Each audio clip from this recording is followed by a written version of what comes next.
তোমরা সবাই কেমন আছো? আশা করি তোমরা সবাই খুবই ভালো আছো। তো আবার একটা নতুন ভিডিও নিয়ে চলে আসলাম। তো আজকে হবে ইলিশ মাছের লেজাতে ভর্তা। তো আমরা প্রথমে ইলিশ মাছটাকে লবণ হলুদ মাখিয়ে নেবো। মাখানোর পর আমরা পেঁয়াজটাকে কেটে নেবো। কাটার পর গ্যাসে কড়াই বসিয়ে কড়াই আমরা তেল দিয়ে দেবো। তেলটা যখন গরম হয়ে যাবে আমরা ইলিশ মাছের লেজাকে ভেজে নেবো।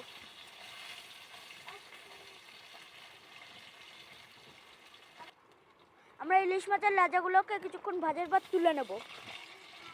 তোলার পর আমরা ওই তেলে শুকনো লঙ্কা ভেজে নেব।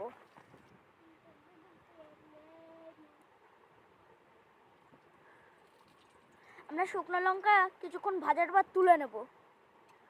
তোলার পর ওই তেলে আমরা কালো জিরে দিয়ে দেব। কালো জিরে দেওয়ার পর আমরা কেটে রাখা পেঁয়াজগুলো দিয়ে দেব।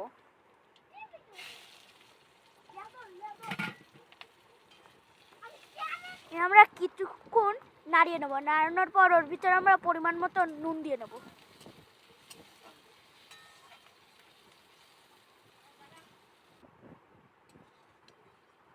তারপর আমরা তুলে নেব। তোলার পর আমরা ভেজে রাখা ইলিশ মাছের কাঁটাগুলো বেছে নেব।